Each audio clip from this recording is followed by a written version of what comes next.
नमस्कार, मैं Ravish Kumar.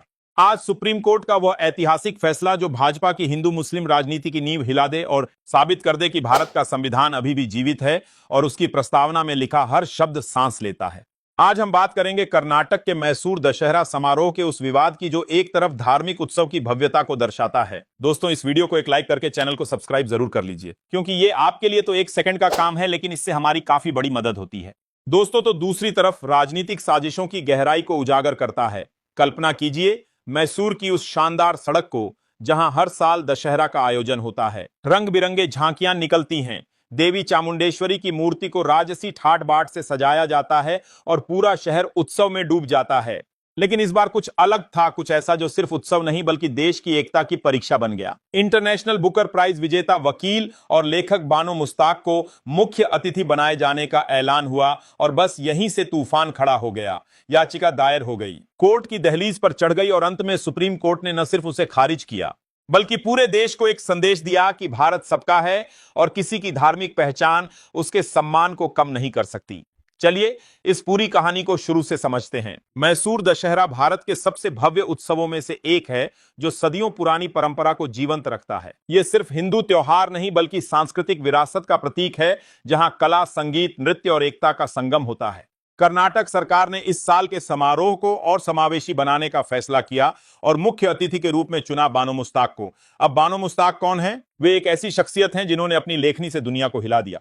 International Booker prize जीतने वाली पहली भारतीय लेखिका, जिनकी किताबें मानवाधिकार, न्याय और समाज की जटिलताओं को बयां करती हैं। वे वकील हैं जो अदालतों में लड़ती हैं और लेखक हैं जो शब्दों से क्रांति लाती हैं। लेकिन उनके मुस्लिम होने का नाम भर लेते ही कुछ लोग भड़क उठे। याचिका दायर हुई जिसमें कहा गया कि एक मुसलमान को मंदिर परिसर में दशहरा समारोह का उद्घाटन करने का हक नहीं है।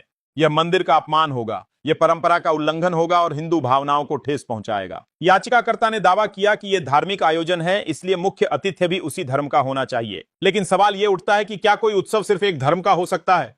क्या भारत की मिट्टी में उगने वाले उत्सवों को सीमाबद्ध किया जा सकता है? पहले यह मामला कर्नाटक हाईकोर्ट गया, जहां जजों ने इसे गंभीरता से सुना लेकिन खारिज कर दिया। फिर याचिकाकर्ता सुप्रीम कोर्ट पहुंचा और वहां भी वही कहानी दोहराई गई।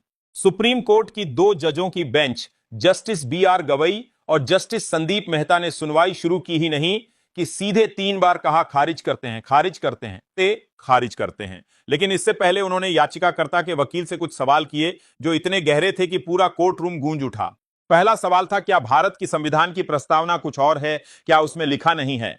दूसरा सवाल, क्या हम गंगा जमुनी तहजीब में नहीं रहते?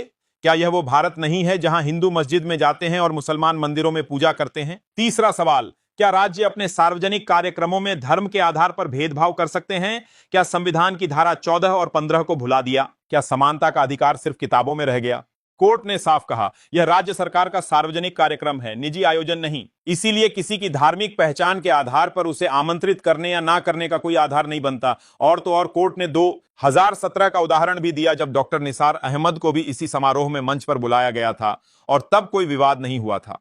लेकिन आज राजनीति ने इसे मुद्दा बना दिया। भाजपा ने विरोध जताया और याचिकाकर्ता को भाजपा से जुड़ा बताया गया। यह सिर्फ एक घटना नहीं बल्कि उस राजनीतिक खेल का हिस्सा था जो हिंदू मुस्लिम विभाजन पर टिका है, जो वोट बैंक की राजनीति करता है, जो एकता को तोड़ने के लिए धर्म का सहारा लेता है।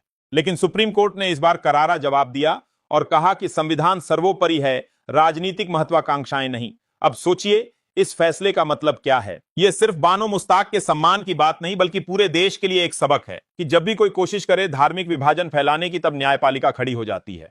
यह फैसला दिल जीत लेने वाला है, क्योंकि यह बताता है कि भारत सबका है। यहां कोई छोटा बड़ा, हिंदू, मुसलमान, सिख, ईसाई नहीं, सभी बराबर हैं, सभी का हक है, सभी की आवाज सुनी जाएगी।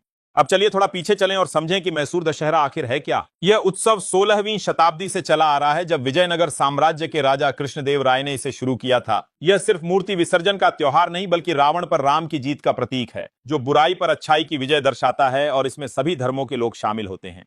सदियों से मुस्लिम कलाकार झांकियां बनाते हैं, ईसाई संगीतकार गाते हैं, सिख भाई भोजन बांटते हैं। यह गंगा जमुनी संस्कृति का जीवंत उदाहरण है, लेकिन राजनीति ने इसे कलंकित करने की कोशिश की। बानो मुश्ताक का चयन क्यों हुआ? क्योंकि वे न सिर्फ लेखिका हैं बल्कि सामाजिक न्याय की योद्धा हैं।